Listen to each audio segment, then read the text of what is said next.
Hi, and welcome to the Shadow Seekers, where we explore the unknown, the unexplained, and the mysterious.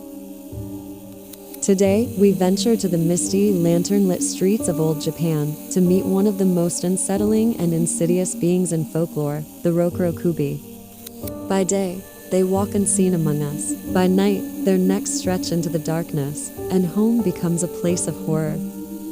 So grab a snack, turn off the lights, and let's begin.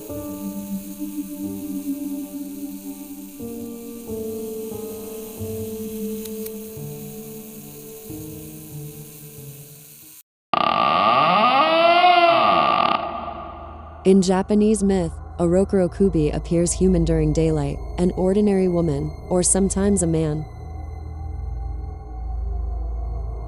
But when the moon rises, their neck elongates like a snake's, or in some versions, their head detaches entirely and drifts through the night as a free-floating menace.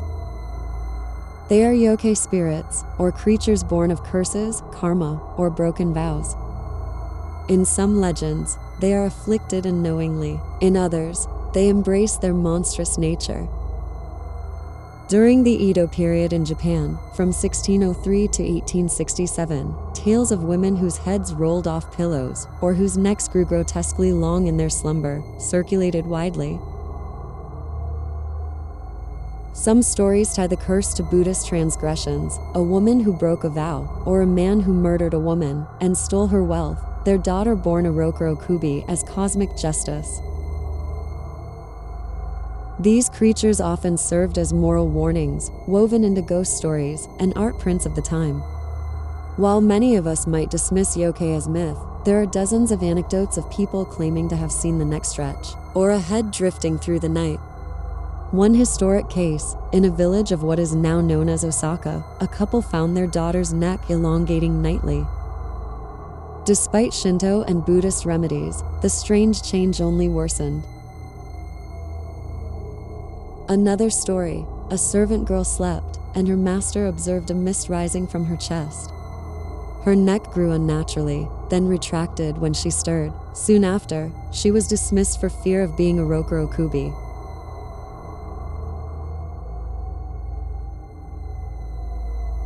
In a quiet Edo period village in what is now known as Shizuoka, a wealthy lord noticed the oil in his lanterns kept disappearing. One night, he stayed awake and peered through his shiji screen. He watched his new servant asleep. Her neck began to elongate slowly.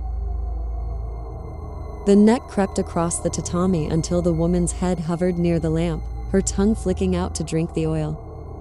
Horrified, the lord realized she was no ordinary human. She was a Rokurokubi. By morning, she appeared entirely normal, but the memory haunted him, and the oil never disappeared again.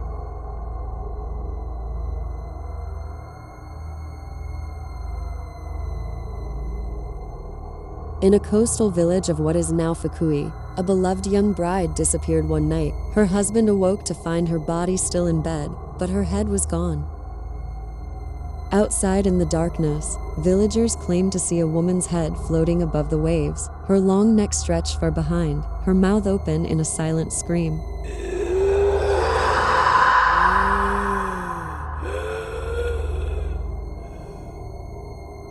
She returned to avenge the shame brought on her family by a hidden crime. By dawn, her body was found empty on the shore. To this day, the beach at night remains silent, except for soft echoes of laughter and the faint rustle of a neck extending in the moonlight. Whether real or imagined, the terror these stories inspired was very much real. The elongated neck is more than horror, it's a metaphor. Some scholars suggest it represents an unsettled soul, or the rope of karma that binds a person because of a misdeed. The variant where the head detaches altogether, the Nukakubi, symbolizes a body being used as vessel while the spirit wanders free. In other words, what is night for us is freedom for them. What to do if you think you've seen a Rokurokubi in the twilight hours? Don't sleep alone under lantern light with your head on a pillow near a frame. If you notice a woman with an oddly pale neck or a faint bruise, avoid showing fear. At night, keep doors secure and listen for the subtle thump of something moving behind you when you thought you were alone. Because for the Rokurokubi, the quiet hours after dark are their playground.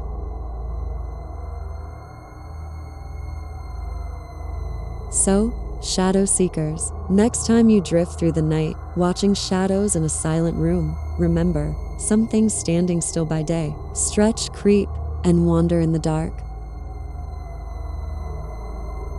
Subscribe if you crave more stories from the shadows. Until we meet again, keep your eyes open and your neck close, because some monsters hide right under the guise of normality. And as always, stay curious.